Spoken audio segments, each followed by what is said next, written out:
Calme-toi Dimitri, la force tranquille, ça tape dans le mille. De midi à minuit, t'es comme les mensonges comme des quilles. Depuis qu'il y a des séances publiques, je veux plus au cirque mais à l'hémicycle. Scandale politique et médiatique, pour rien rater il faut que tu cliques. Mec c'est Rémi, le meilleur du pire en ligne de mire. Aucun parti pris, que des avis bien réfléchis. J'ai encore bourré comme un Polac, donc je pensais voir Laurent Ournac. Je crois que je suis toujours à côté de la plaque, mais en politique je sais qui est le crack. Ouais je sais qui est le crack. Juste au milieu. Je crois que je sais qui est le crack. Ça lit des kilomètres de presse pour faire un résumé express. Ça charbonne comme un chinois avec la qualité d'un bavarois. On sera en retraite après notre mort, on sera bouffé par l'inflation. Dans le doute je vais voter Voldemort pour les prochaines élections. Passe de la country à la drill sans transition. C'est pas une bonne idée de me confier cette mission. Si t'aimes pas, dégoûte pas les autres. C'est pas moi qui le dis, moi je suis roi des pauvres. Pour réfléchir, j'ai qu'un euro, non, moi je tomberai pas dans la fraude. Je le prononce Mittel, comme Angela Merkel. Désolé, je fais ce que je peux, je trouve ma répartie chez Lidl.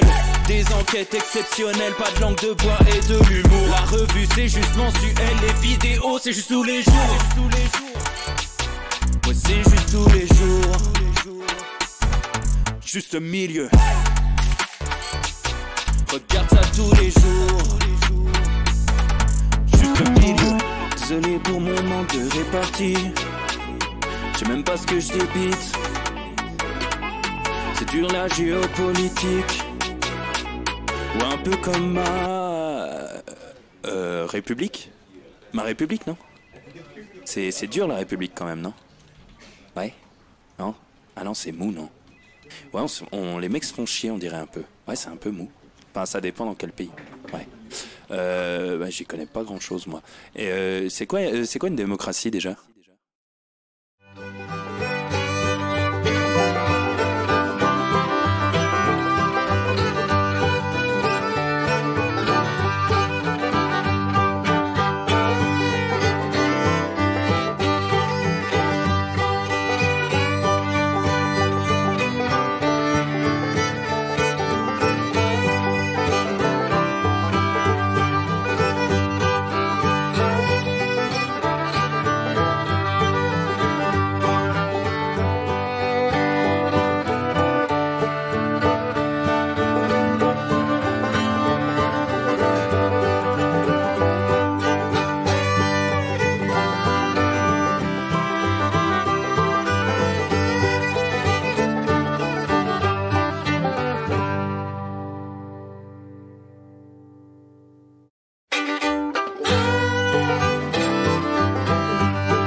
Ça tourne en boucle comme BFM, t'existes plus comme REM. Tout est en grève comme RER, ça capte partout comme France Inter.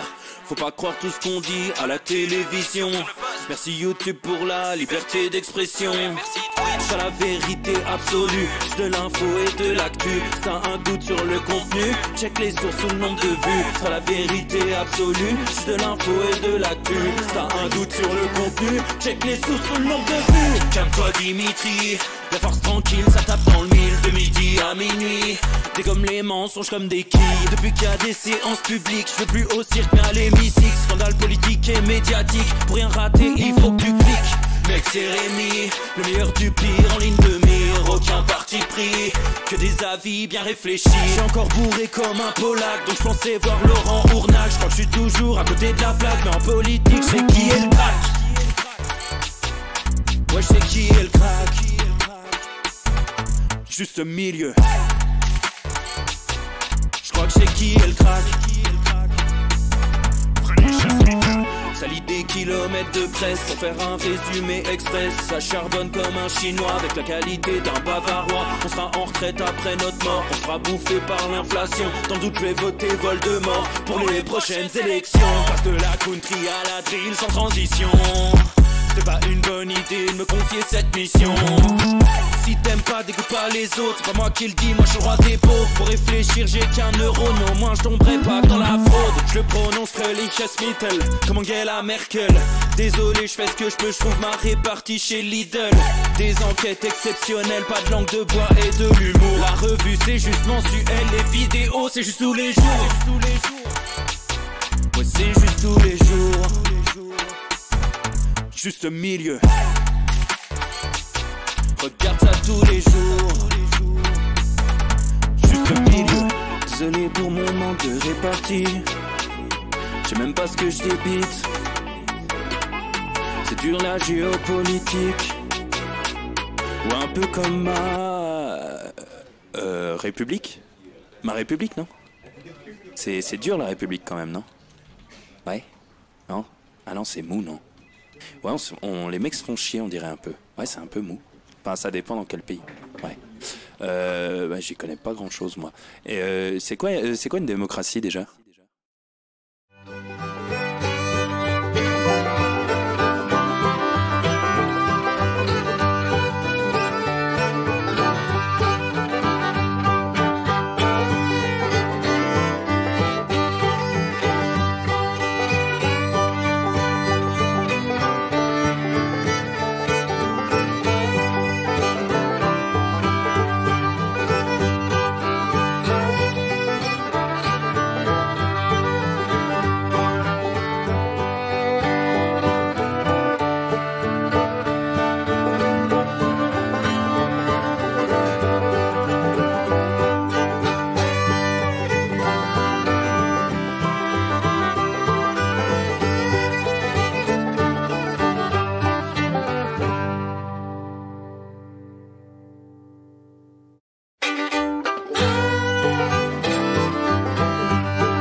Ça tourne en boucle comme BFM, t'existes plus comme REM. Tout est en grève comme RER, ça capte partout comme France Inter.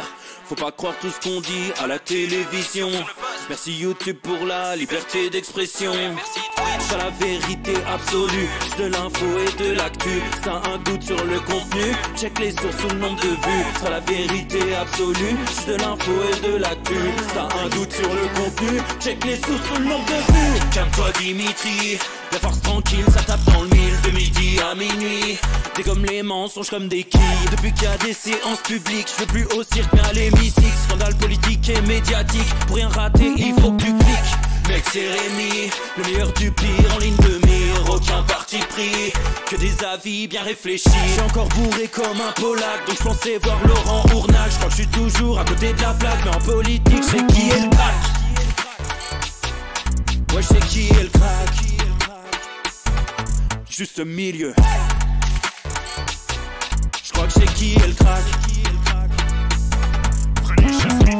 Ça lit des kilomètres de presse pour faire un résumé express. Ça charbonne comme un chinois avec la qualité d'un bavarois. On sera en retraite après notre mort, on sera bouffé par l'inflation. Dans le doute je vais voter Voldemort pour les prochaines élections. Passe de la country à la drill sans transition. C'est pas une bonne idée de me confier cette mission. Si t'aimes pas, dégoûte pas les autres. C'est pas moi qui le dis, moi je suis le roi des pauvres. Pour réfléchir, j'ai qu'un euro, non, moi je tomberai pas dans la fraude. Je le prononcerai Lichesmittel, comme Angela Merkel. Désolé, je fais ce que je peux, je trouve ma répartie chez Lidl. Des enquêtes exceptionnelles, pas de langue de bois et de l'humour. La revue c'est juste mensuel, les vidéos c'est juste tous les jours. Moi c'est juste tous les jours, juste milieu. Regarde ça tous les jours, juste milieu. Désolé pour mon manque de répartie, je sais même pas ce que je débite. C'est dur la géopolitique, ou un peu comme ma République. Ma République, non? C'est dur la République quand même, non? Ouais? Non? Ah non, c'est mou, non? Ouais, les mecs se font chier, on dirait un peu. Ouais, c'est un peu mou. Enfin, ça dépend dans quel pays. Ouais. Bah, j'y connais pas grand chose, moi. Et c'est quoi une démocratie déjà?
Messieurs, dames, bonjour à tous, bienvenue, il est l'heure du grand retour, ça y est, le comeback, comme on dit, voilà, en Angleterre, j'espère que vous allez bien les amis, quel plaisir de vous retrouver après les vacances, voilà, les vacances qui touchent à leur fin, et voilà, là c'est fini, tu vois, ça y est, c'était une semaine, c'est passé à la vitesse du cheval au galop, mais voilà, retour aux affaires, reposé, en forme, et ça c'est le plus important. Voilà, les amis, on est là, on est ensemble, ça fait plaisir, ça fait extrêmement plaisir, voilà, de vous retrouver les amis. En plus, je peux vous dire que j'ai absolument pas bossé d'un sucre pendant une semaine, donc je rattrape gentiment les dossiers. Je peux vous parler de sport, je peux vous parler l'équipe. J'ai lu que l'équipe. Voilà, on va commencer avec le sujet le plus important, hein, c'est-à-dire mes vacances. Je vais vous raconter. Je me suis promis que pendant les vacances, je ne lisais aucun journal, sinon l'équipe. Voilà. Donc je suis au taquet sur tout ce qui est Axel Disasi à Chelsea, les USA sortis par la Suède en Coupe du Monde de football féminin. Voilà, là-dessus, je suis au taquet. Ah, je suis à fond. Le reste, ça va revenir, mais c'est déjà bien revenu. Voilà, ce matin, j'ai déjà parcouru pour vous, les amis, pour préparer l'émission, les journaux du jour. Ils n'ont pas chômé. Hein.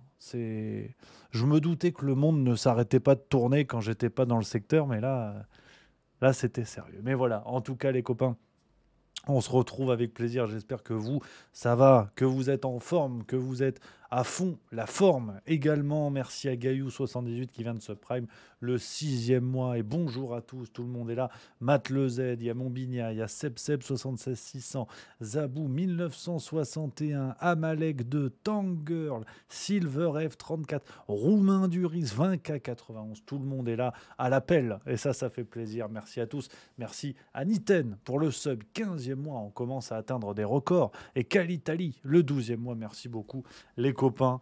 Voilà, on se retrouve. Voilà.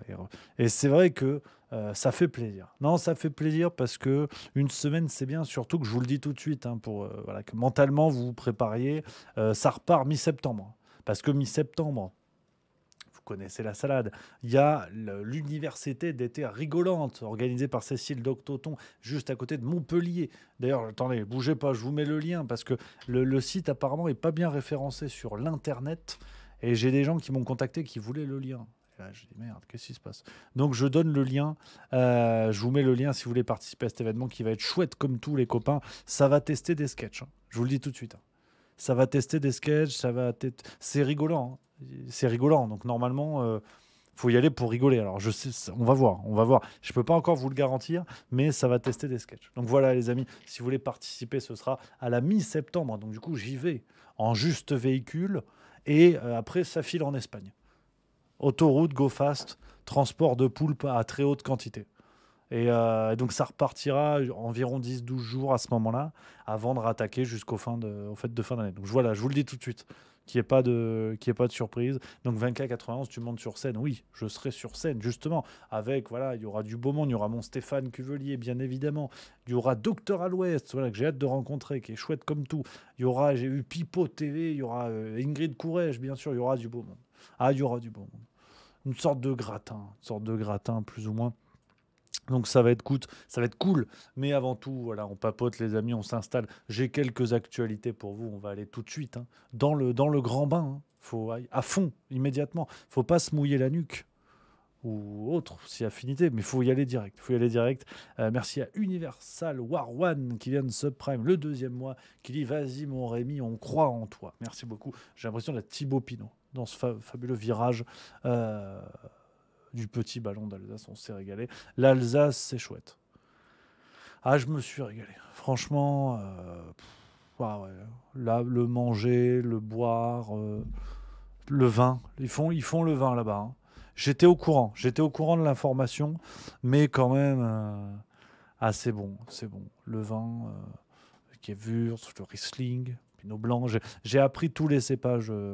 Non, c'est pas que j'ai mis le cerveau au repos. J'ai mis les neurones sur les dossiers les plus importants. Connaissance du vin, lecture, j'ai beaucoup lu. Oh là là, beaucoup lu. Ah, ça, et manger énormément. Le vélo aussi, ça c'est agréable. Il y a eu du vélo de route, ça je peux vous dire, ça s'organise très fort. Ah là, il y a du progrès. Non, il y a du progrès. Vraiment, j'ai eu les organisateurs du Tour de France au téléphone. Ils m'ont dit, monsieur, arrêtez de nous harceler, on peut rien faire pour vous. Mais je les ai eus, donc voilà. On sait pas. On sait pas ce qui va se passer. Donc non, c'était très chouette. Ah ouais, le vin blanc, mon bignac, choucroute, Münster. On est allé visiter Münster avec Madame Milieu. Ah ouais, et je peux te dire que l'assiette, enfin la planchette, ça c'est les trucs planchettes. Tous les bars, ils ont planchette maintenant. Ça nous emmerde. Tu mets une assiette, c'était bien comme... Non, c'est planchette. Planchette, bon. Là, en l'occurrence, c'était planchette Münster. Avec des types différents de Münster. C'est très bon. Münster normal, Münster cumin. Münster blanc, ça je connaissais pas. C'est un Münster qui n'est pas encore bien fait. Tu mets ça avec un peu de crème fraîche parce que sinon c'est trop léger. Et tu rajoutes un peu des oignons. Et ben c'était bon. Alors à ce détail près qu'il était 16h30. Voilà, c'était l'heure du goûter, mais c'est pas grave. C'est pas voilà, c'est l'Alsace. Hein. On les a vus. Hein. On les a vus les anciens au Picombière à 10h30. Hein. Et quelque part, j'ai vu mon futur, j'ai vu ce qui m'attendait. Mais c'est pas grave, parce que c'est le destin. Donc non, c'était chouette. Alors, le problème de l'Alsace, bon, on critique pas, c'est comme ça, hein, mais les noms de bled, faut faire quelque chose. Franchement, quand le panneau, il fait 53 mètres, déjà, ça bouche la route. Puis il y a trop de lettres. On peut plus. Il y a eu des trucs. Attends, je vais vous dire, j'étais dans le coin, j'étais vers pas loin de Colmar, j'étais à Egisheim. Ça, c'est joli comme tout. J'étais au camping d'Egisheim. Voilà. S'il y en a qui veulent aller commémorer l'emplacement, il y a des bleds, j'y suis passé à vélo. Le temps de les lire, je me suis arrêté. Je me suis arrêté parce que j'y arrivais pas. Tu vois, je peux te mettre la carte. Hein. Tu vois, à Stadt, Pfaffenheim. Là, t'es pas mal encore. Rouffach, tu te débrouilles. Mais t'as des trucs. Attends, c'était pas loin, là. Attends, bouge pas. Attends, c'est Rouffach, c'est là, ça j'ai fait. Voilà, tu vois, là ça se corse, tu vois. Wöcklingshofen. Voilà, c'est là. Tu sais même pas comment ça se dit en fait. Personne ne met un OEGTLIN dans son nom de bled. Personne ne fait ça. Non, Obermorschwihr, tu vois. C'est long, hein. C'est très très long. Et t'as une collection parce que t'as Obermorschwihr et après t'en as un autre. Attends, il est collé, je crois. Je suis passé à vélo, je connais, je peux vous lire. Merde, je crois que tu avais Ober et Nieder, quelque chose. Bon, en même temps, on s'en fout. Voilà, Niederbergheim, des trucs comme ça. Ettenschlag. C'est vrai, Socrate, chat bleu, qui lit, c'est les codes Wi-Fi. Et à mon avis, oui. À mon avis, il y a quelque chose de cet ordre-là, parce que c'est vrai que c'est Nieder-Morgevir, voilà, ça, j'y suis passé. Guillaume Serre, absolument, Nieder-Morgevir. Non, non, c'est 20K 91, mais après plusieurs verres, tu parles couramment, suffit de prendre l'accent et ça passe. Ah non, mais clairement, clairement. Non, non, mais c'est magnifique, mais par contre, les noms de bled, c'est quand même pas compliqué. Dijon, voilà, c'est efficace. Colmar, ils ont bien réussi. Pourquoi Nieder-Morgevir? Qu'est-ce qui s'est passé à un moment donné? Ah, je veux bien, il y a eu Bisbille avec les Allemands, ça d'accord. Mais quand même, c'était non, c'était. Ah, Urcando 66 qui dit t'étais tout près de chez moi. Munchouz. Parce qu'en plus, t'as des trucs qui se ressemblent. T'as Munchouz, t'as Mulhouse. Qu'est-ce qui se passe? On peut plus. On peut plus. C'était génial, mais il faut faire quelque chose, les Alsaciens. Voilà, Guillaume Serre qui dit je suis de Kaisersberg, du Haut-Rhin, c'est très beau. C'est pas très loin, ça. Pas loin de Münster. Bah oui. Non, non, c'est génial. C'est génial. Mais quand même. Mais quand même, donc non. Les vacances ont été bonnes. Je vous le dis tout de suite, les vacances ont été bonnes. Retour à fond la forme, ça fait plaisir. Bien manger, hein, c'est le début du bonheur, hein, comme on dit. Hein. C'est Fleury Michon qui disait ça, ou je ne sais plus quel autre poète, mais c'était très bien, c'était très très bien. Donc voilà, Gaillou 78 qui dit t'as une meilleure mine, Rémi, bien reposé, bien sûr. Merci. Bah, ouais, ouais. Non mais c'est vrai, il y avait de la fatigue avant, il y avait de la fatigue avant les vacances. Là on est bien, là on est reparti. Alors puis de toute façon il va falloir garder le cap, hein, parce que alors c'est vrai, il y a Mikino, ouais, je reviendrai après là-dessus, on va attaquer l'actu gentiment. Il y a Mikino qui dit on a gland en Suisse, vous plaignez pas. Ça c'est vrai. Ça c'est vrai. Pas loin de Lausanne, tu as des trucs. Alors c'est plus court, il y a moins de consonnes, mais à mon avis, il y a de la blague. À côté de Lausanne, tu as Aigle, Gland et Bière. Tu as un truc qui s'appelle Bière. Alors je dis pas que ça me plaît pas, j'ai pas dit ça. Mais là encore, qu'est-ce qui s'est passé? Puis c'est francophone, tu vois. C'est francophone. Donc, t'as même pas l'excuse de oui, on parle l'orque ancien, donc on se retrouve avec des lettres qui n'existent pas. C'est francophone. Gland, tout le monde voit à peu près ce que c'est. Hein. Donc, mais c'est comme ça. Puis au milieu, t'as Lausanne. Lausanne, c'est joli. Lausanne, c'est joli. T'as des trucs. Ouais, après, t'as Cossonay. T'as des trucs mignons. Cossonay, c'est sympa. Ah, on dirait quelqu'un qui zozote, qui joue à la pétanque. Où est-ce que t'as mis le cossonnet, tu vois? On dirait Olivier Véran, par exemple, qui voulait dire cochonnet. Et il l'a pas dit. Mais bon, donc voilà. Quand je vous disais que j'ai pas bossé les dossiers, je sens que ça se voit, mais on va se rattraper. On va se rattraper. Je vous parle de mes vacances, mais on va pas se mentir. Je pense que vous en avez rien à branler. Hein. On est d'accord là-dessus. Et même si ce sont les vacances, il y a de quoi faire, il y a de quoi bricoler. Par contre, j'aimerais poser un constat avec vous en guise d'ouverture de ce Juste Bistrot. Tant que je te dise pas de bêtises, on est au combientième? Le 187e du nom. On se rapproche de 200. Donc ça, c'est cool. J'aimerais poser un constat parce que je trouve, je ne sais pas ce que vous en pensez, mais Twitter est devenu étonnamment agréable. Je suis souvent sur Twitter pour regarder les actus, voir un peu le fil de ce qui sort, de ce qui sort pas. Et je trouve que depuis que les députés sont en vacances, il y a un nombre de conneries en berne. Franchement, hein, tu vois plus des phrases à la con, genre le barbecue, c'est le patriarcat. Tu vois plus des Louis Boyard, des trucs comme ça. Et ça fait du bien. Je sais pas ce que vous en pensez, mais c'est étonnant, tu vois, de se dire que finalement, les déclarations débiles me semblent corrélées avec les vacances des députés. Et je pense qu'il y a un lien. Sincèrement. Hein. Parce que il n'y a plus, tu vois, t'as que... Bon, alors, je te dis pas que le reste de l'actualité, c'est le Brésil. Hein. Attention, j'ai pas dit ça non plus. Mais je trouve ça intéressant, tu sais, de se dire, ces gens-là qui sont censés élever le débat, qui sont censés faire réfléchir les esprits, alerter les gens sur l'état de la société, bah en fait, quand ils sont pas là, tout se passe bien. Ça roule, ça, intellectuellement, on s'en sort bien, tu vois. Quand t'as pas Jordan Bardella pour venir nous casser les couilles, par exemple, ou d'autres, hein, j'ai pris lui, mais il y en a plein, hein, il y en a plein, bah ça va. Et pourtant, tu vois, on peut toujours réfléchir sur la société, sur la politique et tout, mais ça va. Et le problème, c'est qu'ils vont rentrer plein gaz. Ils vont revenir plein gaz parce que tu as une niche parlementaire du RN, je crois que c'est en octobre, début octobre. Vous savez, c'est une journée dans l'année. Quel équivalent on pourrait trouver? À l'école primaire. À l'école primaire, ça tournait, tu sais, tu avais celui qui, je sais pas si vous avez eu ça, on n'a pas eu la même enfance, c'est pas le débat, je suis pas Jean-Luc Delarue, ok. Tu avais des histoires de le hamster de la classe, par exemple. Bon, le hamster s'appelait Sylvain. Ça peut arriver. Et chaque semaine, un élève avait le hamster de la classe, tu vois. Bah tiens, t'as Sylvain, donc tu t'occupes de Sylvain. Puis tu le ramenais chez toi, et puis tu fais ce que tu veux. Et je trouve que c'est un peu pareil à l'Assemblée nationale. Tiens, aujourd'hui, c'est toi qui décides tes propres lois. Alors, elles ne seront jamais votées, mais c'est toi.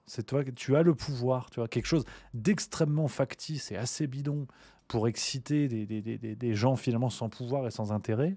Et ben en fait, c'est un peu pareil. Et ce qui est marrant, c'est que dans l'opinion, je crois, de ce matin, je vous l'ai dit, j'ai quand même un petit peu bossé, il y a eu un réveil, il y a eu des choses comme ça. Ils en parlent dans l'opinion et c'est assez intéressant parce que euh, ils sont très lucides le RN là-dessus. Il faut que je vous le retrouve.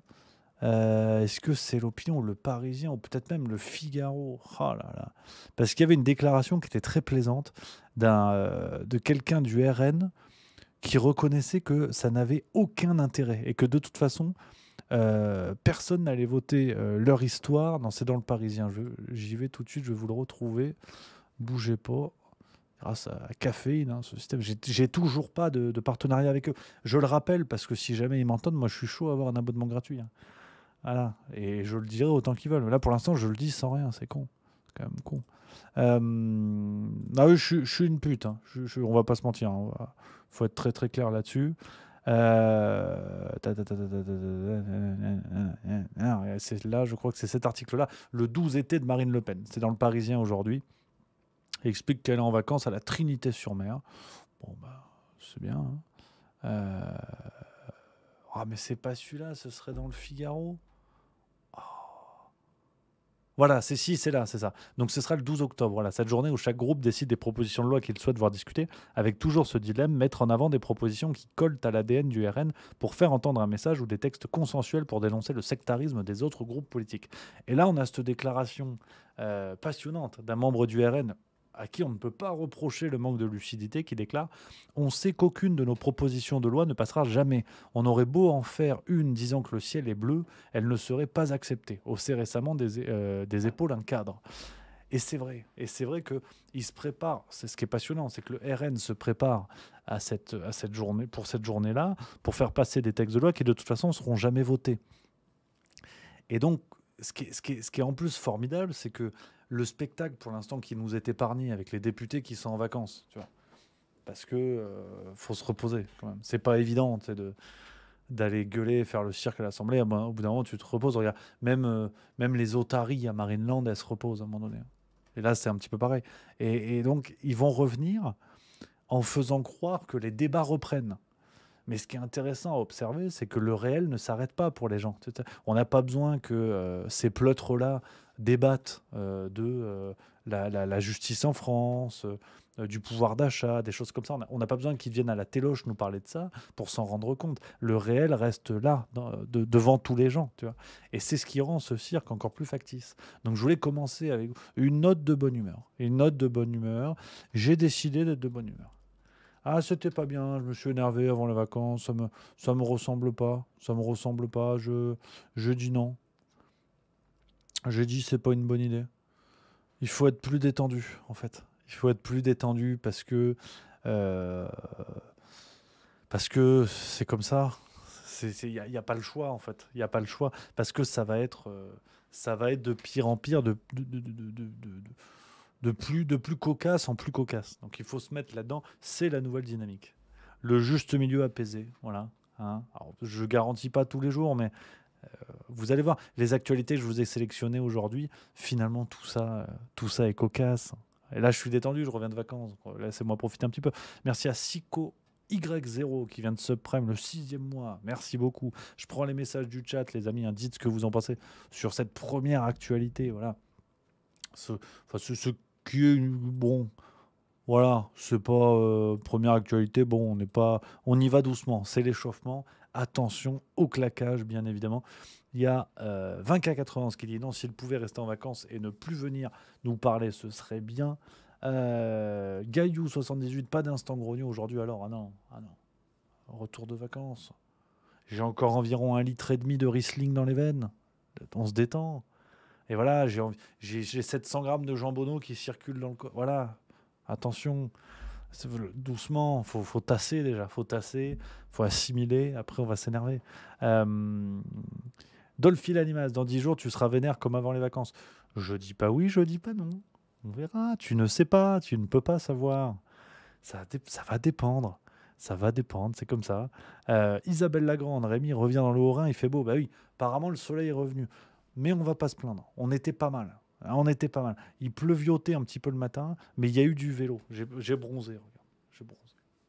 Bon, ça saute plus. On n'est pas encore sur une dynamique de Yannick Noah, mais ça va venir. Donc non, c'est important. C'est important. On va enchaîner sur les autres actualités dont je voulais vous parler aujourd'hui. Il y a plusieurs choses, hein. Il y a du JDD. Il y a quoi d'autre? Il y a de l'affaire de Limoges. Je voulais vous parler de ça. Il y a des trucs. Alors bon, je vous l'ai dit, le monde ne s'est pas arrêté de tourner. Et c'est de pire en pire. Mark Zuckerberg et Elon Musk qui veulent se taper sur la gueule. Oui, ça fait plusieurs temps qu'ils en parlent. C'était au mois de juin. Ils avaient dit qu'ils étaient prêts pour un combat en cage. Voilà. Aliénor Eta, merci pour le subprime, 12e mois.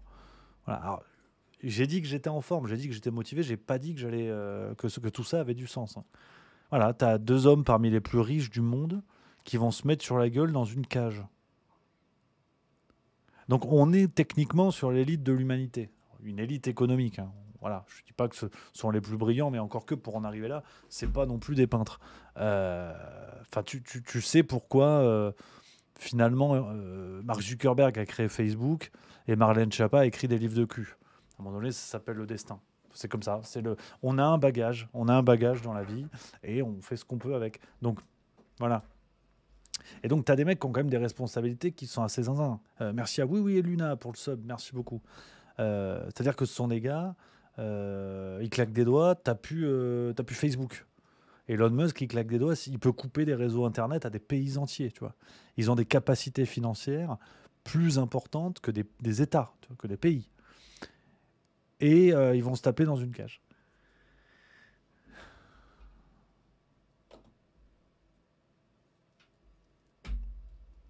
Je sais pas. Déjà, quand c'était des rappeurs, c'était ridicule. Tu peux faire du rap sans faire l'étalage du virilisme, du combat de la rue, des trucs comme ça, tu vois. Mais là, quand ce sont des milliardaires qui ont des épaules de serpent, qui sont gaulés comme des fers à repasser, enfin des câbles de fer à repasser, d'ailleurs plus précisément, qu'est-ce qui se passe, tu vois? C'est quoi l'idée, en fait? Parce qu'ils vont se taper, c'est bien. Il y en a un qui va gagner, il y en a un qui va pas gagner. Et donc? Mais ça, c'est 2023. Et tu vois, Elon Musk, c'est quelqu'un qui va se taper dans une cage. On l'avait dit, hein, avec Idriss Aberkan, on en avait parlé, que je remercie encore pour l'invitation. On avait parlé d'Elon Musk, tu vois, et je me méfie du monsieur. Je me méfie du monsieur. Je sais que c'est pas l'avis le plus, on va dire, le plus encouragé, parce que voilà, la liberté d'expression sur Twitter, il faut dire X maintenant. Voilà, Twitter. La liberté d'expression, c'est super, il l'a racheté et tout, mais c'est quand même quelqu'un qui va implanter des puces dans des cerveaux et dont le projet est de créer une interface homme-machine à travers son entreprise Neuralink, tu vois. D'ailleurs, il a commencé des tests sur une truie qui s'appelle Gertrude, qui a une puce dans le cerveau. Les tests, non mais c'est vrai, vous vérifierez. Il y a des tests sur une truie qui s'appelle Gertrude, qui est apparemment pressentie pour le ministère de la Culture au rythme où vont les choses, mais je n'ai pas plus d'infos pour l'instant. Mais donc tu vois, tu dis c'est quand même quelqu'un qui a un pouvoir énormissime, une capacité d'action énormissime, et qui va se taper avec son collègue milliardaire. Donc on va pas faire des heures là-dessus, mais ce qui m'embête un petit peu, c'est de se rendre compte que South Park, c'est en train de devenir Louis la Brocante. En termes, si tu veux, de regard sur la société, South Park, c'est un constat. Plus ça va, plus c'est un constat. Il y a même des choses auxquelles ils n'auraient pas pensé. Par exemple, un ministre de l'économie français qui parle de fion dilaté dans un livre paru chez Gallimard, Collection Blanche. Ça, faut être en forme. Faut être en forme. c'est pas pour rien que je vous parle de Bruno Le Maire, mais je réagis dans le chat parce qu'il y a mon Sebseb 76600 qui dit, et c'est vrai que c'est intéressant, oui, mais si c'est pour aider des malades, Rémi, absolument, sur la question de l'interface homme-machine proposée par Elon Musk, effectivement, mais c'est toujours en fait l'ambivalence de la technologie. C'est qu'on a assez souvent une, un aspect malsain d'une technologie, un aspect néfaste et un aspect positif. Et on retrouverait presque la fameuse notion de balance bénéfice-risque. Au moment de l'invention de la bombe nucléaire, est-ce que l'objectif premier est tout de suite d'aller organiser un barbecue géant du côté du Japon? On est d'accord que dans le cerveau des nazis, hein, sur les bombes V1, V2, qui sont créées et qui reprennent certaines technologies qu'on retrouve ensuite sur la bombe nucléaire américaine, parce que voilà, des histoires, projets Paperclip, des scientifiques nazis chez les Américains. Enfin, voilà, on a dit on commence doucement. Euh, et ben, c'est vrai qu'au départ, bon, là, la bombe nucléaire, c'est peut-être le mauvais exemple parce que tu sens que, voilà, il y a une dynamique qui est néfaste assez tôt, on va dire de manière assez précoce. Mais pour autant, le nucléaire aussi, ce qui permet les centrales nucléaires, ce qui permet d'une certaine manière qu'on puisse se parler aujourd'hui sur Twitch, tu vois, en termes d'approvisionnement d'électricité. Donc, c'est toujours ça la réflexion à avoir. Et concernant le transhumanisme, je pense sincèrement que, et de manière très froide, hein, ce que je vous dis c'est très froid, parce que si ça peut aider une personne dans son quotidien, c'est toujours positif. Mais de manière extrêmement froide, si on regarde la situation, je pense que l'aspect médical est le fauné du transhumanisme. En tout cas, tel que Elon Musk peut le concevoir, avec sa puce dans le cerveau et l'interface homme-machine. Parce que statistiquement, combien de gens malades cela va aider véritablement et combien de gens valides, on va dire, vont être soumis à des usages néfastes que l'on ne connaît pas encore par l'intermédiaire de cette puce dans le cerveau. Et donc, de manière pragmatique, je ne suis pas certain que la balance de gens malades qui vont être aidés est supérieure à ceux qui vont subir les conséquences néfastes d'une puce dans le cerveau. Donc, c'est en cela que je me méfie un peu d'Elon Musk. Parce que on est sur quelqu'un qui a une capacité d'action tellement énorme que ça peut aller dans tous les sens sans qu'on s'en rende vraiment compte, tu vois, alors qu'on est toujours là en train de dire ouais, X, la liberté d'expression, au fond, ça n'a pas changé grand-chose. Parce que Twitter, dans sa forme précédente, n'était pas non plus le bagne que beaucoup dénoncent. Alors oui, il y avait des affaires de surveillance de la CIA, ce qu'a justement révélé Musk, des choses comme ça. Mais est-ce que vous, par exemple, dans le chat, vous voyez une vraie différence dans votre utilisation de Twitter, par exemple? Parce qu'on l'a déjà dit, vous savez que c'est une ligne que j'aime bien. La liberté d'expression, pouvoir dire ce qu'on pense, d'accord. Mais si le rachat d'Elon Musk rime avec le côté on peut dire n'importe quoi, enfin, la liberté d'expression, c'est pas la liberté de dire n'importe quoi. C'est pas la liberté, je sais pas, de dire de tenir des propos ouvertement racistes ou autres au motif que c'est la liberté d'expression. Il faut aussi trouver cet équilibre-là, quoi. Sinon, dans le chat, il y a Camimi33 qui dit ça ira au-delà des malades. Bignapolo, je pense que finalement le Covid n'aura été qu'un banc d'essai. Socrate, chat bleu, la puce dans le cerveau, c'est fait. BFM. Neutronland, merci pour le subprime, le 9e mois, magnifique, c'est la naissance. Le baby, Just Middle. J'y vais quasiment jamais pour Gaëtan du 44. Antoine Job, si certains veulent se faire ouvrir la boîte crânienne, qu'ils le fassent. C'est une invitation, c'est un projet, c'est une dynamique à tenir. Donc voilà un petit peu là-dessus. Autre actualité, je l'évoquais tout à l'heure, on en parlait. Hein. Bruno Le Maire. Bruno Le Maire, alors ça vient de tomber, si je dis pas de conneries, c'est tombé dans l'après-midi. Hein, je ne m'attendais pas à quelque chose de très différent. Hein, je suis pas con non plus. Je savais que j'allais revenir de vacances et que on allait avoir droit à des pépites, quoi. La question, c'était voilà, combien de temps de vacances c'est au milieu. Et là, hein, alors, conflit d'intérêts, oui ou non, faut voir. Hein. Le PDG de l'aéroport de Paris va se marier avec la sœur du ministre de l'économie, Bruno Le Maire. Ouais. Ah ouais. Le locataire de Bercy va se dessaisir des sujets liés au groupe aéroportuaire en raison de ses liens familiaux. Elisabeth Borne récupérera une partie des attributions du ministre de l'économie. Alors, Elisabeth Borne, je ne sais pas si elle a prévu de dormir dans les 2-3 prochaines années, hein, tant qu'elle est première ministre, mais il va falloir qu'elle... Ah, faut qu'elle ait une bonne machine à café. Parce que on se rappelle quand même que on a... Attendez, là, du coup, il faut réactiver le moulin.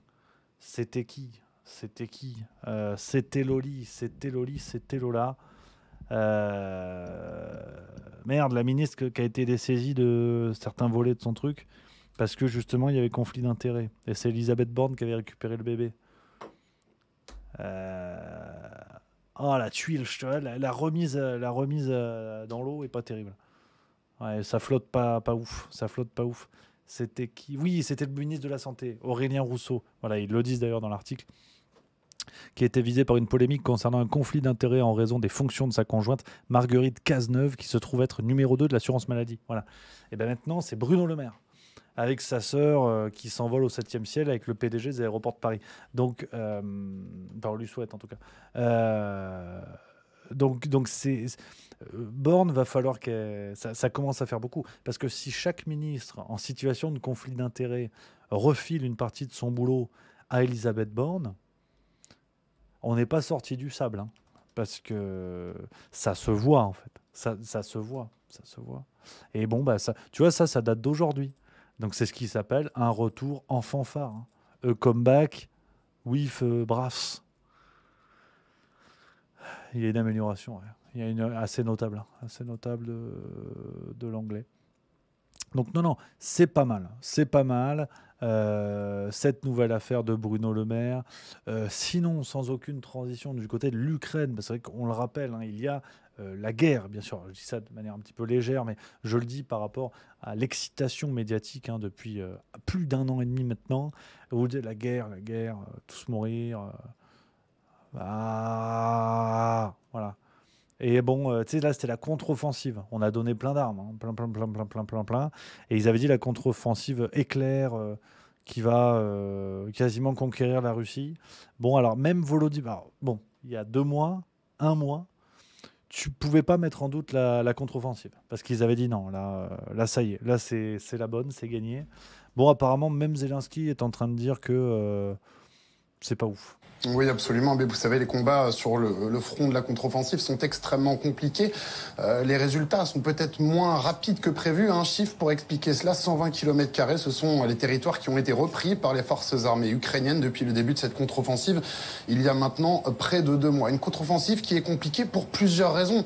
Pour commencer, eh bien, les Russes qui sont installés ici depuis près d'1 an et demi ont eu le temps de renforcer très largement leur défense avec plusieurs lignes extrêmement complètes, avec des tranchées, des champs de mines, des dents de dragon également. Second élément à prendre en considération, la supériorité aérienne de l'armée de Moscou qui défavorise fortement l'avancée des forces armées ukrainiennes. Voilà, donc le discours hein, depuis le début, vous le connaissez, c'est-à-dire qu'il fallait aider à tout prix l'Ukraine agressée, donner des armes, armer le plus possible les Ukrainiens. Alors ça fait 1 an et demi qu'on a ce discours-là hein, pour le maintien de la paix, parce que sinon la Russie allait conquérir l'Europe, puis le monde. Et apparemment il y avait même un projet de la boulangerie Paul de Montélimar. Donc ils avaient vraiment un projet d'expansion autoroute A7, Saturne. Capricorne. Donc c'était extrêmement... il fallait arrêter, quoi. Il fallait à tout prix arrêter la Russie. Alors là, même Volodymyr Zelensky dit, bon, la contre-offensive, on n'a pas contré grand-chose. 120 km². Donc c'est... ouais, on est sur l'intestin grêle de Gérard Larcher, à peu près. Donc c'est pas... Voilà. Tu fais pas un aquapark. Et le problème, c'est que en attendant, on envoie crever les soldats ukrainiens d'ailleurs. Voilà, parce que l'Occident donne des armes, tu vois, pour dire, on va les aider, tout ça. Bon, en attendant, c'est eux qui font la guerre. Et c'est eux qui meurent. Pour pas grand-chose, visiblement. Parce que 120 km², voilà. Pour vous donner une idée, alors, il y a une carte qui a été partagée par Philippe Murer, que je salue, hein, qu'on a reçue sur Juste Milieu. Alors, il ne donne pas la source de la carte, mais je pense... Voilà. Sous réserve de, voilà, soyons prudents. Pour vous donner une idée de ce qui a été récupéré dans la contre-offensive par rapport à ce qui avait été conquis par les Russes. Voilà. En bleu, c'est ce qui a été récupéré. Voilà. En rouge, c'est... rouge rosé. Hein, voilà, je travaille pas chez Saint-Maclou. Rouge rosé, c'est ce qui a été pris par les Russes. Voilà. C'est pas énorme. c'est pas ouf la contre-offensive. Voilà. Alors, je sais pas à quoi servent les armes qu'on envoie, mais à part à faire crever des soldats qui n'ont pas demandé grand-chose, ça on est sûr. Par contre, sur l'efficacité sur le terrain, voilà. Alors à ce rythme-là, c'est vrai qu'on se dit que la fin du conflit devrait avoir lieu autour de 2132 environ, quelque chose comme ça, ce qui aura coûté l'enveloppe de 250 milliards de billions de dollars à tout le monde. Tout le monde aura...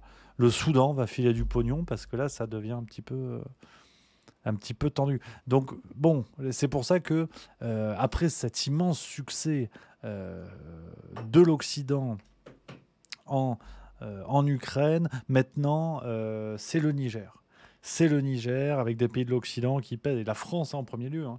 Parce que tu vois, ils disent, là, c'est la crédibilité d'Emmanuel Macron qui est en jeu. Vous avez suivi donc, ce qui se passe au Niger actuellement. Tu vois, il y a France Info qui a fait un article. Pour ceux qui n'ont pas suivi, si vous voulez récupérer les infos dans leur globalité, France Info dit coup d'État au Niger, la crédibilité d'Emmanuel Macron en jeu.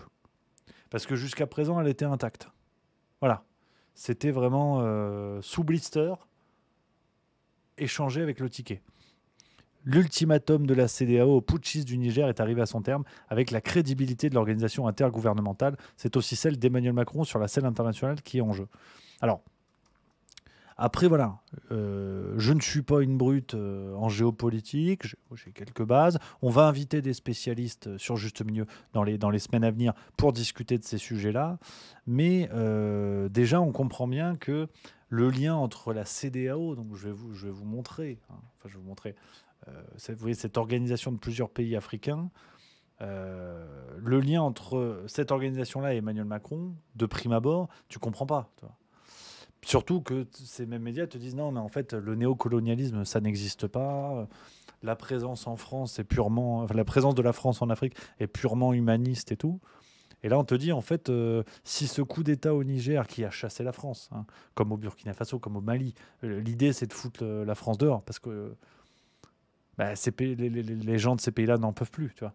Il y a la France, bon, qui prend un petit peu des trucs à droite à gauche et ça va pas en fait, ça va toujours pas, et même les situations économiques d'ailleurs, ce qui est intéressant, de certains pays s'améliorent, mais la France est toujours là et n'y est pour rien, donc tu vois, tu te dis la CEDEAO, est-ce que ce serait pas le bras armé de la France en Afrique? Non mais voilà, je sais pas, un peu comme l'OTAN et le bras armé des États-Unis en Europe, tu vois, ou ailleurs d'ailleurs. Donc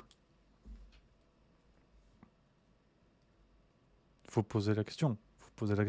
D'ailleurs, bon, l'organisation traité nord-atlantique, c'est nord-atlantique autant. Voilà. Et nord-atlantique, j'ai regardé une carte, la France, elle y est pas. Elle y est pas. Donc c'est intéressant de voir, et on va prendre le temps de bosser. J'ai une idée de qui inviter dans les jours, j'espère en tout cas les semaines à venir, pour discuter de ces sujets-là, de l'aspect plus géopolitique de tout cela. Mais il est intéressant de constater que les lignes géopolitiques bougent avec énormément de vigueur en ce moment. On voit l'OTAN, pour faire une petite parenthèse géopolitique, on enchaînera. Je vous dis, on prend plein de sujets aujourd'hui avant de retrouver des thématiques plus précises dans les jours à venir. On a l'OTAN qui est à poil aujourd'hui. On voit bien la volonté hégémonique des États-Unis qui, alors hégémonique, c'est pas une rencontre Tinder avec une dame qui s'appelle Monica. J'ai vu ceux qui suivaient pas. Ça vient de hégémonie, du latin hégémonie. Donc ce que je veux dire par là, c'est que l'OTAN, qui est le bras armé américain, en tout cas qui suit la politique géopolitique, qui est la politique internationale américaine, pardon, on le voit de manière extrêmement claire avec les pays occidentaux qui n'ont d'autre choix que de se soumettre plus que jamais aux visées américaines, et ce qui explique le soutien, par exemple, de l'Allemagne ou de la France à la cause ukrainienne, alors que des positions peut-être un petit peu plus mesurées auraient pu être attendues. Voilà. Tu vois, je prends des pincettes. J'ai appris de tout. Donc, c'est intéressant de constater ça. Donc, on a de ce côté de l'OTAN. Du côté de l'Afrique, on voit que, là encore, les bras armés occidentaux se découvrent avec des coups d'État qui se font avec un certain soutien populaire, qui n'est pas complet, de toute façon ça n'est jamais à 100%, mais avec un certain soutien populaire, et ce qui force là encore certains pays occidentaux, et en premier lieu la France, à se découvrir, parce qu'une fois de plus, la Russie est en train de marquer des points en Afrique. Alors on pointait du doigt, vous savez, les milices Wagner qui étaient là pour déstabiliser et tout ça. Aujourd'hui, la question se pose de savoir ce que faisait l'armée française dans ces pays-là. Alors bien sûr, il y avait un aspect humanitaire, un aspect de soutien, ça c'est clair et net, mais pourquoi la France et certains autres pays néocolonialistes ont tant eu peur de la présence de Wagner en Russie, et ce qui était l'ombre du pouvoir russe, hein, Wagner n'est pas une milice comme ça hors champ, eh ben, on est peut-être en train de le comprendre gentiment aujourd'hui, c'est-à-dire que ce néocolonialisme européen qui a pompé le sang, hein, qui a pompé l'énergie vitale de l'Afrique, tout ça est en train de prendre fin petit à petit. On redoutait la Chine, mais on comprend aujourd'hui que, en tout cas, les pays européens ont tout intérêt, enfin, sont en train d'être chassés, et ce qui se fait au profit d'autres pays, et en premier lieu la Russie. Donc, intéressant de voir tout ça aujourd'hui, et ça n'est pas fini. Ça n'est pas fini avec ce qui peut arriver du côté de Taïwan. C'est encore un petit peu l'épouvantail ces derniers temps. Mais on voit que tout ça est en train de s'écrouler. En tout cas, tout le théâtre actuel qu'on connaît depuis 30 ou 40 ans est en train de s'écrouler, ce qui force les pays occidentaux à se découvrir, à avoir des politiques de plus en plus rudes. Hein. Aujourd'hui, l'OTAN est en guerre, et l'OTAN assume de faire mourir des dizaines de milliers de soldats, tous côtés confondus, d'ailleurs de son propre côté. On sait que l'OTAN envoie des soldats pour former sur le terrain ukrainien directement. On a des soldats de pays de l'OTAN qui sont morts en Russie ou en Ukraine aujourd'hui. Ça, c'est clair et net. Donc, on a une situation de guerre qui est en train, en plus, de devenir une guerre larvée, où on a cette impression, je ne sais pas ce que vous en pensez, mais on a cette impression que les guerres existent si les médias en parlent. Sauf que, et fort heureusement, à titre personnel, j'ai eu la chance de ne pas connaître une véritable situation de guerre comme beaucoup de gens à travers le monde peuvent le connaître. Mais quand son pays est en guerre, on l'est tous les jours. Et on a peur tous les jours. On n'a pas peur parce que BFM TV fait une spéciale de 10 minutes. Tu vois. Donc c'est en plus ce qui est terrible dans ce conflit-là, c'est qu'on a, ça fait comme une courbe, tu sais, du rythme cardiaque. Tu sais. As des pics selon si les journalistes de BFM ont que ça a branlé ou pas. Et c'est assez terrible. C'est assez terrible. Donc bon, affaire à suivre, hein, sur tout ça, affaire à suivre les copains, sur cette histoire un peu plus géopolitique. Voilà, géopolitique. Dites que voilà, dans le chat, les amis, je prends les messages. Il y a Zabou1961 qui nous dit ça vient Rémi avec 5 points de suspension. Donc là, c'est mystérieux. Là, c'est extrêmement mystérieux. On a quoi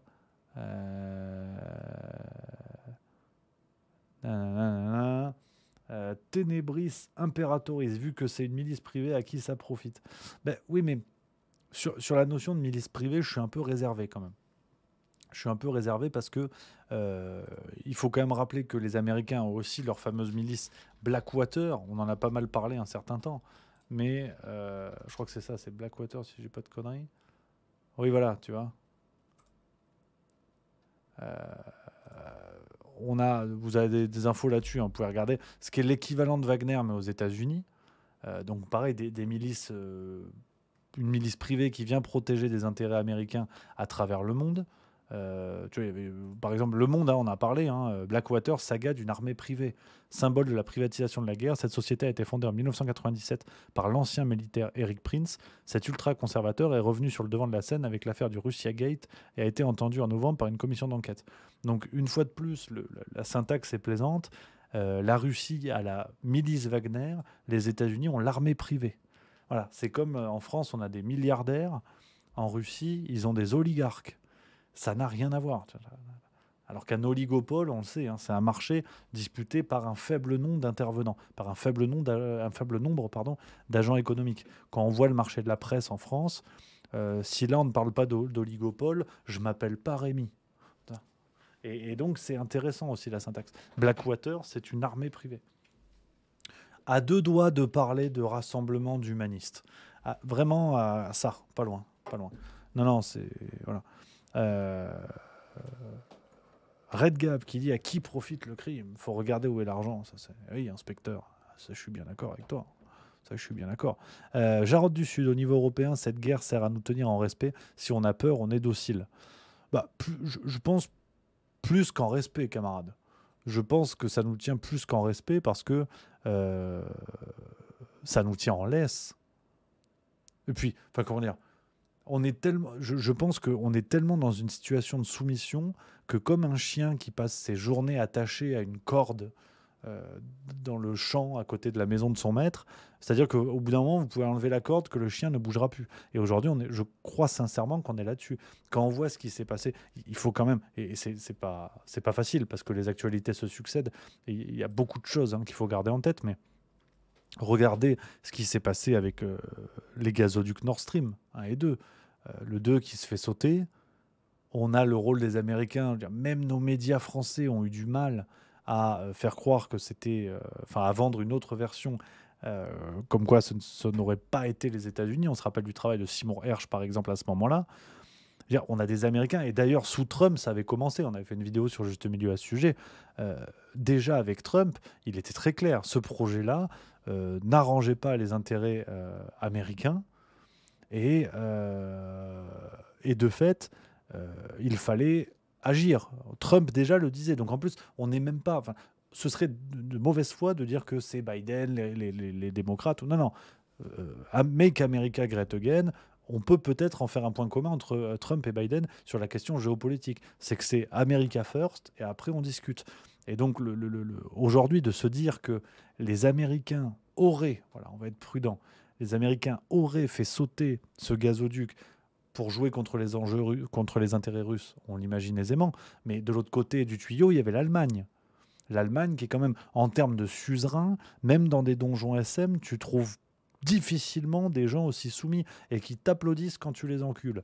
Donc, c'est un peu dur, mais tu vois, j'ai encore mon langage de camping. Tu vois, j'ai oublié que j'étais sur Twitch, il fallait pas dire ça. Mais je l'ai dit. Parce que un charretier à la maison, un charretier, mais bon, bref. Donc ce qui est intéressant, c'est ça, c'est que les États-Unis ne se cachent même plus pour jouer contre les intérêts européens. Mettons la situation à plat. Pfizer, déjà avec le Covid, on ne va pas refaire l'histoire du XXe siècle, et même du XXIe, mais regardez là, sur les 5 dernières années, quelle est l'entreprise qui s'est gavée en temps de Covid? Le numéro 1 sur le secteur pharma, c'est Pfizer. Pfizer, à ma connaissance, c'est pas breton, c'est américain. Aujourd'hui, sur le marché de l'armement, les armes qui sont envoyées à l'Ukraine, une grande partie, sont produites par des industriels américains. Donc on a des intérêts américains qui sont toujours en première ligne. Vous prenez même sur l'Inflation Reduction Act de Joe Biden il y a plusieurs mois. Vous savez, où il y a une immense enveloppe d'argent pour venir en soutien à plusieurs pans de l'économie américaine. On avait des sommes prévues pour les industriels dans le secteur de l'automobile qui allaient faire de la voiture électrique sur le sol américain. C'était directement contre les intérêts de l'Union européenne et des constructeurs européens. Et ils l'ont fait quand même. Donc, aujourd'hui, les pays de l'Union européenne, pour moi, ne sont même plus des chiens avec une laisse, sont des chiens sans laisse qui sont tellement dociles qu'ils ne bougent plus la truffe, quoi. Et alors que l'heure est grave, et alors que quand on voit Emmanuel Macron, c'est la mode en ce moment, je ne sais pas ce qu'il a, il parle de plus en plus de souveraineté, mais on se pince pour y croire, quoi. On se pince pour y croire. Donc c'est absolument, absolument zinzin. Il y a Moonz24 qui dit « Je viens de terminer le livre L'ami américain édifiant ». Je l'ai acheté pendant les vacances aussi. J'avais lu pas mal d'extraits. Là, je l'ai acheté pour me le faire en entier. Donc non, c'est assez bluffant. Assez bluffant de voir cette situation-là et qui ne va faire qu'évoluer petit à petit. L'oiseau fait son lit. The bird is making his bed. Voilà, c'est dit. C'est dit là-dessus. Donc voilà un petit peu, les amis, sur cet aspect géopolitique. Sans transition, une petite séquence qui m'a fait marrer. On va aller du côté des médias. Parler un petit peu de ça. Parler de l'histoire du JDD. Ah, ça va me faire chier, ça. Ah, je le sens pas. Je l'aimais bien, le Geoffroy Lejeune, mais ça va me gonfler. On va en parler, mais d'abord, petite séquence hautement symbolique sur CNews, avec Pascal Praud qui revient à ses premières amours, qui parle de foot. Il aime le foot. Au départ, il animait Téléfoot. Donc aujourd'hui, le voir parler de tous les sujets d'actualité, tu dis, bon, Il a une polyvalence, pourquoi pas, tu vois. Et on a eu une séquence magnifique où Pascal Praud parle de joueurs de foot qu'il aime bien, sauf que tu es sur CNews. Et je veux pas tomber dans la caricature saveur Libération, à tenter de faire croire aux gens que sur CNews, il n'y a que des affreux fascistes néo-nazis. Mais tu sens quand même qu'il y a une ligne éditoriale qui fonctionne bien et que quand ça va pas dans ce sens-là, ça leur gratte un peu la gorge. Regardez comme c'est savoureux. Le 3e Français, ça a été Jean-Pierre Papin. Le 4e Français, ça a été Zinedine Zidane. Et le 5e Français, c'est Karim Benzema. Et vous remarquerez que sur les 5 Français, il y en a 4 dont le père ou le grand-père n'était pas né en France. Donc... Ah là, c'est open bar. Hein, non, mais là, je veux dire, la France a parfois... Je veux dire, c'est bien aussi d'avoir des arrivées de l'extérieur qui glorifient ce pays et qui glorifient ce pays, oui. Ah oui, en l'espèce. Oui. Les noms que je viens de citer. Toutes choses égales par ailleurs. Je viens de citer. Je rends hommage à ces Français qui ont porté haut. Oui. Ils glorifient le pays, sauf quand ils refusent de chanter la Marseillaise, par exemple, entre autres. Ah, mais c'est vrai. Entre autres choses. Non, mais il y a un moment de... Pourquoi pas dire les choses? Bon, on va marquer... c'est le plus... Pourquoi vous refusez, Pascal Praud, de dire les choses comme ça? C'est une histoire très particulière que cette Marseillaise, et je ne veux pas rentrer là-dedans parce que c'est un joueur... D'abord, tu es d'accord, Vincent? C'est l'Omerta. C'est l'Omerta. Pas du tout, c'est vraiment... Il a une image parfois qui est contrastée, c'est un gentil garçon, Karim Benzema, et c'est un type qui n'a pas eu un carton rouge dans toute sa carrière, donc franchement, il n'y a pas de procès à lui faire sur son comportement. Voilà. Alors, je ne sais pas quelle mouche a piqué Pascal Praud, mais j'ai l'impression qu'il a perdu un défi. Parce qu'honnêtement, il est tout mielleux tout à coup. Alors, sur un discours, ce qui est intéressant, c'est que ça... Comment dire ça, enfin, de toute façon, c'est l'évident. D'un côté, on a la gauche et l'extrême gauche, et on caricature un peu, mais peut-être moins qu'eux encore. La gauche et l'extrême gauche qui voient dans l'immigration un formidable phénomène qu'il ne faut surtout pas critiquer au risque d'être raciste. Et l'extrême droite qui ne voit ce débat-là que sous l'angle la menace, le grand remplacement, on va tous crever l'islam. Tu vois. Je caricature, mais franchement, pas tant que ça. Et donc, sur CNews, tu as des couses qui arrivent à vendre leur soupe aujourd'hui. Avec ça, c'est très bien, tu vois. Mais je veux dire, Pascal Praud qui arrive avec une nuance assez élémentaire, quoi. Que de toute façon, oui, l'histoire de la France est une histoire aussi faite d'immigration, de peuples mêlés, de peuples différents qui se sont retrouvés, qui ont construit une histoire commune, et jusqu'à très récemment, et encore plus dans le monde du sport. Et Pascal Praud dit ça, tu vois, oui, effectivement, tu as des joueurs de foot qui sont issus de l'immigration, de Raymond Kopa, Platini, en passant par aujourd'hui Mbappé, par exemple, enfin, dont les parents ou les arrière-grands-parents viennent d'autres pays que la France. Le mec dit ça, tu vois, c'est une banalité sans nom. Même à gauche, tu peux te mettre d'accord là-dessus. Tu peux l'applaudir, et si tu es à droite ou à l'extrême droite, tu peux le dénoncer, mais bon, le constat est le même, tu vois. Et Pascal Praud dit ça, bon, c'est pas... Enfin, je veux dire, à mon avis, le prix Nobel, c'est pas pour cette année avec cette déclaration. Et t'as quand même Charlotte Dornelas et l'autre couse, je sais pas qui c'est, sur le plateau. Oui, quand même, les bougnoules, quand même. Attention, tu vois. Ben non, en fait. Non, mais c'est un truc de dingue. Je veux dire, le mec dit un truc mais complètement banal, quoi. Franchement, complètement banal. Et t'as quand même les deux journalistes qui sont là. Ouais, mais tu sais, mettre de l'huile sur le feu, ça rend fou, quoi. Franchement, ça rend dingo. Et c'est intéressant de voir que médiatiquement, en fait, moi, du coup, je tombe moi-même dans la banalité. Mais t'as l'impression qu'il faut servir les lignes parce que c'est ça qui maintient l'audimat. En gros, l'abêtissement des gens et des grilles de lecture complètement bidons pour traiter des sujets importants et qui méritent de la nuance, qui méritent de la hauteur d'esprit. Et en fait, ils y vont à fond, tu vois. Mais tu sais, n'importe quel sujet. Alors, la glace en été, chocolat ou vanille? Ah oui, mais le chocolat, c'est un peu le Cameroun. C'est l'immigration, non? Mais ta gueule, en fait. C'est pénible. C'est extrêmement pénible. Et c'est peut-être ça, d'ailleurs. Transition toute trouvée. Je reviens, j'ai quand même du gaz, attention. Pas m'enterrer trop vite. C'est peut-être ça qui risque fort de me casser les pieds avec le JDD. Alors, c'est le débat. J'ai suivi ça de très, très, très, très loin, mais ça avait déjà commencé avant mes vacances. Vous le savez, hein, Geoffroy Lejeune, l'ancien rédacteur en chef de Valeurs Actuelles, qui s'est fait lourder par le nouveau proprio de Valeurs Actuelles, et qui a récupéré la tête du JDD, le JDD de l'Empire Bolloré. Mais attendez, j'ai toujours un doute, ça d'ailleurs. Est-ce que quelqu'un peut me le confirmer? Est-ce que le JDD... Oui, c'est dans l'escarcelle de Bolloré, c'est bien ça. J'avais un doute. Donc Bolloré qui prend Geoffroy Lejeune pour une ligne aujourd'hui qui est claire. Je veux dire, c'est celle de CNews, c'est celle d'Europe 1. Je ne sais pas ce que... Dites dans le chat ce que vous en pensez. Est-ce que pour vous... Tiens, d'ailleurs, je vais faire un sondage. Ça m'intéresse. Prendre la température. Regarde, attends. /Paul. Paul. Je vais créer le sondage. Est-ce que pour vous... Enfin, quelle est la ligne politique du JDD pour vous? Tu vois, regarde, attendez. Bouge pas. J'écris. Je suis en train de tapoter en ce moment. Quelle est la ligne politique du JDD? Voilà, je vais mettre toutes les réponses parce que c'est la démocratie. Donc, extrême gauche, gauche, neutre, droite, extrême droite. Donc je mets le sondage, il y a 5 minutes, vous avez 5 minutes pour répondre. Il y a le sondage en haut du chat et je suis curieux d'avoir votre avis sur la ligne politique, enfin ou politique ou éditoriale, vous avez compris le sujet, du JDD et plus largement de Bolloré. Hein. J'ai mal écrit mon truc, mais c'est pareil de toute façon. Des médias détenus par Bolloré, juste d'avoir votre avis là-dessus, parce que d'un côté, l'excitation bidon de Bolloré, l'extrême droite me rend dingue, parce que ce qu'il reste intellectuellement de la gauche panique, parce qu'elle est devenue tellement faible qu'elle a peur d'un milliardaire qui rachète des journaux que personne ne lit. Parce qu'il faut quand même le rappeler depuis le début, hein, le journal du dimanche...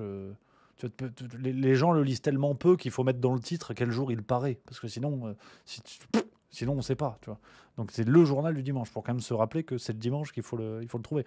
Donc on en a fait un débat monstrueux, alors que la majorité des gens s'en cirent, il faut quand même le rappeler. Donc c'est assez dingue là-dessus.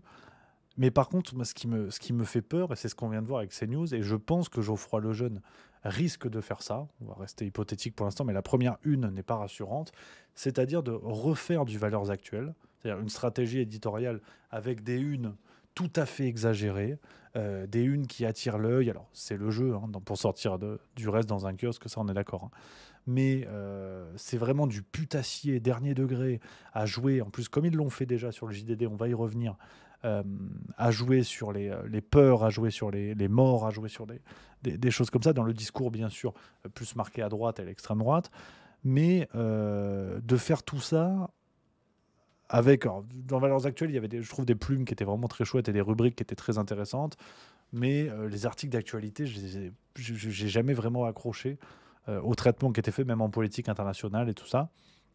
Mais ce qui me fait peur, c'est de servir, c'est là où beaucoup vont me trouver naïf, hein, mais d'avant tout servir une ligne avant de faire un vrai travail journalistique de regard et d'analyse sur l'actu. On le voit avec cette séquence qui est symbolique, hein, de Pascal Praud, celle que je viens de vous montrer, où en fait vous pouvez parler de n'importe quoi, que cette grille de lecture va tout le temps remonter à la surface, alors que par moment, voilà, on peut dire oui, Benzema est un super joueur de foot, ou non, Benzema n'est pas un super joueur de foot, sans que le débat sur l'immigration prenne le pas. Au bout d'un moment, on peut juste parler de foot. Et c'est ce qui me fait peur en fait avec cette ligne Bolloré. C'est pas tant que nos médias français présentent aujourd'hui un semblant d'équilibre éditorial, parce que c'est ce qui fait peur à la gauche, hein, c'est que leur hégémonie est bousculée. Personne vient chialer quand Libération nous casse les pieds tous les jours avec des trucs qui sont dans la ligne politique inverse, tu vois. Que ce soit Libération, que ce soit Télérama, que ce soit l'Obs, que ce soit l'Express. Enfin, personne vient nous embêter avec ça. De dire la majorité des médias nous parlent de Barbie en disant que c'est génial. Tu vois. Personne vient te faire chier avec ça. Donc aujourd'hui, tu as en gros CNews, Europe 1 et le JDD qui sont un peu plus marqués, enfin qui rééquilibrent en fait les débats, mais c'est pas non plus des tracts néo-nazis, tu vois. Faut quand même se détendre. Parce que d'ailleurs, ce qui est marrant, c'est que les néo-nazis parfois sont soutenus par des médias du camp à gauche et à l'extrême gauche. Tu sais, les bataillons Azov, ceux qui te disaient, sont super. C'est marrant, hein. Comme quoi, t'as pas besoin d'être racheté par Bolloré pour avoir des accointances avec le néo-nazisme. C'est voilà, c'est là où il faut être un petit peu prudent. Mais je reviens un petit peu dans le chat. Je pense qu'il y en a qui se foutent de ma gueule, hein, on va être clair, parce que la ligne politique du JDD extrême gauche, soit vous êtes musclé dans votre ligne politique, soit vous m'avez taquiné. Mais gauche, 9%, 45 votes, neutre, 147 voix, 29%, droite, 28%, Extrême droite, 33%. C'est marrant parce que entre neutre droite et extrême droite, c'est assez varié. Oh, c'est cool. C'est très bon sondage. Prends ça, l'IFOP. Non, c'est bien. Donc, ce que je voulais vous dire pour le JDD de cette semaine, et ça m'a rendu grognon, to make me groins, c'est ça. C'est cette une que vous avez sûrement vue, on en parle beaucoup. Donc le journal du dimanche qui est sorti hier, hein, le 6 août, à savoir le dimanche de toute évidence. Nous ne sommes pas des faits divers, insécurité, justice, lettre ouverte de famille de victimes au président de la République. Alors, ça a déjà énormément fait parler, et beaucoup dans des médias concurrents qui se sont jetés à corps perdu là-dessus, parce que la photo est celle prise lors d'une marche blanche en hommage à Enzo, assassiné là, il y a quelques jours seulement. Et en fait, il y a eu une erreur de photo. C'est issu d'un autre hommage à un autre jeune qui s'appelle Enzo, qui a également été assassiné.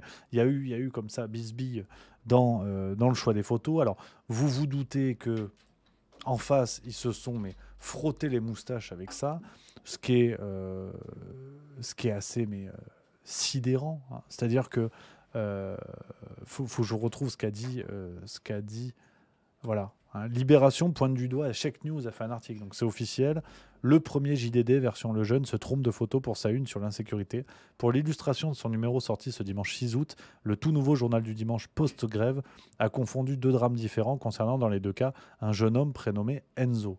Donc en fait, pour Check News, tu veux, ils se foutent de leur gueule parce qu'ils se sont trompés de photo, tu vois. Et ils ont même fait un article hein, où ils Check News, tu vois. Donc ils ont checké. Hein. Ils ont checké et ils disent en fait c'est pas la bonne photo, oh les nuls, les nulos, tu vois. Alors Geoffroy Lejeune a réagi, hein, il a dit aucune erreur d'illustration, juste l'image de ces innombrables familles endeuillées dont nous parlons dans le dossier. Le fait que vous tentiez de polémiquer à ce sujet, l'illustration parfaite. Au lieu de relayer leurs cris de détresse, vous dénigrez le journal qui en parle. Alors là-dessus, je suis absolument d'accord. Là-dessus, je suis absolument d'accord. C'est-à-dire que Libération, on est dans une démarche. Je fais un parallèle, on est d'accord. Hein, mais c'est-à-dire que toi, tu chiales parce que tu as perdu ta grand-mère. Tu sais, tu es en larmes. Tu es en larmes, tu es au bout du slibard. Tu dis ah putain, elle est morte.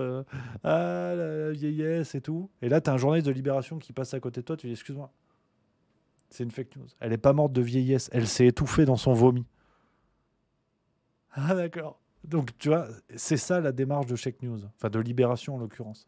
C'est-à-dire que effectivement, la photo n'est pas la bonne. Le problème, c'est peut-être juste qu'il y ait trop de cas de jeunes qui se font buter en France pour des raisons X ou Y. Et Libération vient vérifier si c'est la bonne photo. Par contre, écrire une ligne en disant « Cependant, le constat reste terrible », non. Ça, il n'y a pas, parce que c'est pas la bonne photo. Donc voilà. Donc sur ce point-là, je suis d'accord avec Geoffroy Lejeune. En revanche, nonobstant, il y a un autre pan de l'affaire qui pose problème, mais on a un départ dans le peloton. Attaque de Pogacar dans le peloton. Et c'est vrai qu'on n'en a pas parlé, mais son coup d'état. Le coup d'état, là. J'ai volé la vedette. C'est terrible ce qu'il a fait. J'ai vu ça, j'étais dans les rues de Rigvire, en train de boire du vin. Putain, bah c'était peut-être mieux que ce stream sauvage. Sauvageon. Tu vas revenir ? Dis-le aux gens, peut-être. Ouais, j'ai peut-être une idée, mais... Pas que je t'en parle, Jackson. Il y a des réunions en coulisses. On va parler de tout ça. Le putsch. J'ai une petite idée, Il va faire ça tout nu, je vous l'annonce. Ah, C'est officiel. Bon, bah, c'est spoilé. Juste au milieu. Non, par contre, demain matin, du coup, je tourne. Vous avez le scoop en direct live. Donc j'arrive. Nouvelle vidéo sur Juste Culture. Vers midi, je sais pas quelle heure. C'est génial, c'est gagné. Oh, tu rates le petit déj. Oh putain. Oh, tu tournerais pas l'après-midi ? Eh bah allez. Eh ben allez. Non mais comme tu veux. Ouais. Non mais tranquille comme tu Non, veux. on Mais... verra. Allez, tu me dis au courant. Ouais, ça joue. À demain, ciao. Donc voilà les amis, ce que je voulais dire sur ce point-là, pour reprendre le sujet, sur ce pan-là de l'affaire, je vois pas c'est la réaction de Libération qui me sidère. Par contre, et là j'avoue que j'ai très peur du journal du dimanche, et il y a une démarche que je trouve hautement problématique. On va en parler dans le chat parce que en plus voilà, les sujets sont tout à fait sont hautement sensibles, bien sûr, et on n'a pas envie de pinailler comme ce que fait Libération, surtout pour des sujets aussi gravissimes. Mais quelque chose m'embête, donc cette lettre ouverte, vous l'avez vu, qui est présentée, lettre ouverte de famille de victimes au président de la République, une lettre qui est très dure, vous pouvez la lire sur Internet si vous le souhaitez, qui est très rude. Donc on imagine, tel que c'est présenté, que c'est une lettre écrite par certains des membres des familles de victimes, parce qu'on a d'ailleurs l'usage du nous, on a l'usage du on a des choses comme ça. Donc on voit en plus dans les membres de familles de victimes qui ont co-signé cette lettre. On a par exemple la maman de la petite Maëlys, on a l'épouse et les enfants de Philippe Monguillot, le chauffeur de bus qui avait été assassiné à Bayonne. Et d'ailleurs cette ordure de Mathieu Kassovitz avait qualifié ça de fait divers en le disant dans les yeux de sa veuve. Donc on a donc ces signataires-là, et on a appris, c'est le Dauphiné libéré, si je ne vous dis pas de bêtises. Je vous donne toutes les sources, parce que peut-être qu'il va y avoir un démenti du côté du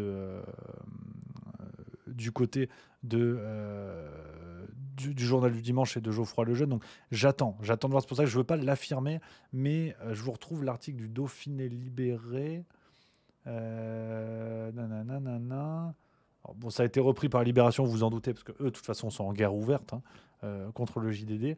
Et on apprend, selon les informations du Dauphiné libéré, ce texte présenté comme une lettre écrite par les familles serait en vérité une missive rédigée par la rédaction du JDD proposée à la signature aux familles.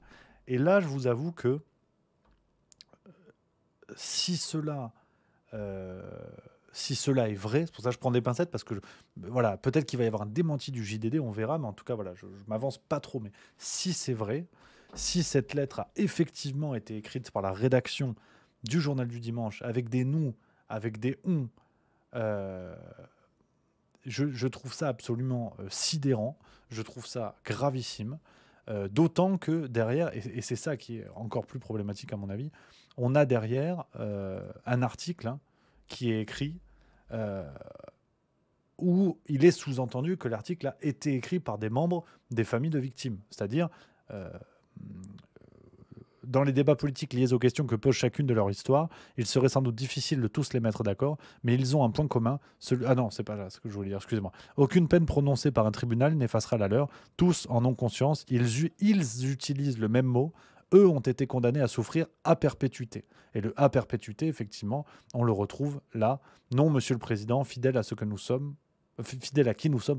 nous ne demandons pas la lune, nous ne demandons qu'une seule chose qui ne vous coûtera rien, avoir au moins l'impression de n'être pas les seuls dans notre chagrin à perpétuité. Donc, sincèrement, je ne veux pas pinailler, je veux pas pinailler à la Libération, comme a fait Libération, face à un sujet aussi grave et aussi important. Cependant, je n'aime pas la démarche du Journal du Dimanche, que je trouve assez putassière, sincèrement, qui reflète, et là, je ne veux pas parler à la place justement des membres des familles de victimes, mais je trouve qu'il y a une confiscation de la parole qui est un peu malsaine, si tant est que cette lettre ait été effectivement rédigée par la rédaction du Journal du Dimanche. Effectivement, le message qui en ressort est prioritaire, est primordial. Qu'on soit bien d'accord, ce cri doit être entendu, quelle que soit la façon, quelle que soit la méthode, qu'on soit bien d'accord. Mais j'ai quand même, je ne sais pas ce que vous en pensez dans le chat, mais j'ai quand même un doute sur la démarche, sur la façon de faire. En plus, on ne peut le nier, un aspect mercantile, parce que c'est la première du JDD sous l'ère Geoffroy Lejeune, dans un contexte compliqué, après 40 jours de grève. On a appris ce matin, c'était Libération aussi, je crois, ou Le Figaro, que Geoffroy Lejeune avait dû appeler au secours, par exemple Charlotte Dornelas, qui signe un papier dans le JDD, et plusieurs autres collègues à lui, pour remplir les pages, que ça s'était fait, c'était un peu le bordel. Moi, je suis pas à l'aise, d'autant que là, voilà, on a en plus dans les familles de victimes, on a Patrick Jardin, que vous connaissez peut-être, le père de Nathalie, assassiné lors de l'attentat islamiste du Bataclan en 2015. Là, pour le coup, alors que la une, et nous ne sommes pas des faits divers, on parle des agressions qui sont faites sur le sol français. Là, on parle d'un attentat. Donc, il y a un mélange de beaucoup de choses, de beaucoup de peines, de beaucoup de drames, qui est extrêmement difficile à décrypter, à analyser. Et je suis d'accord, hein, dans le chat. Je prends vos messages, les amis. Dites, hein, ce que vous en pensez. Hein. Il y a Aurélien Matou qui dit ces familles n'ont aucun levier d'action. Elles sont désespérées et c'est juste horrible. Je suis absolument d'accord. Absolument d'accord. Cependant, et c'est précisément, tu as raison, cher ami, c'est sur ce point que ça m'embête. C'est que, comme on l'a dit, le JDD aujourd'hui n'a que très peu d'écho. Et on parle en plus d'un journal qui est pointé du doigt par le gouvernement. Donc, on a des ministres qui ne veulent pas y aller. Enfin, c'est un journal qui est aujourd'hui pointé du doigt par le contexte, parce que c'est le groupe Bolloré et tout ça. Donc, je trouve que, oui, effectivement, c'est important. La médiatisation de cette parole est plus qu'importante, mais la façon de faire, le tempo, la méthode, l'utilisation du nom et du ou sont peut-être des détails. Et si le message si le message est transmis et réussit à aller de l'avant, après tout, c'est l'essentiel, et mon avis, on s'en cire, ça j'en conviens. Mais je vous avoue que je ne suis pas à l'aise. Je suis vraiment pas à l'aise avec cette façon de faire. On retrouve la méthode Lejeune qui a fait le succès, hein, de Valeurs Actuelles ces dernières années, avec de la une assez putassière, disons-le. Et là, il y a une utilisation que je trouve quand même assez malsaine. Et en plus, cette erreur quand même sur la photo de couverture. On ne va pas du tout refaire comme ce qu'a fait Libération, à venir se moquer en disant « Ah, c'est pas la bonne, vous avez vu les nuls ».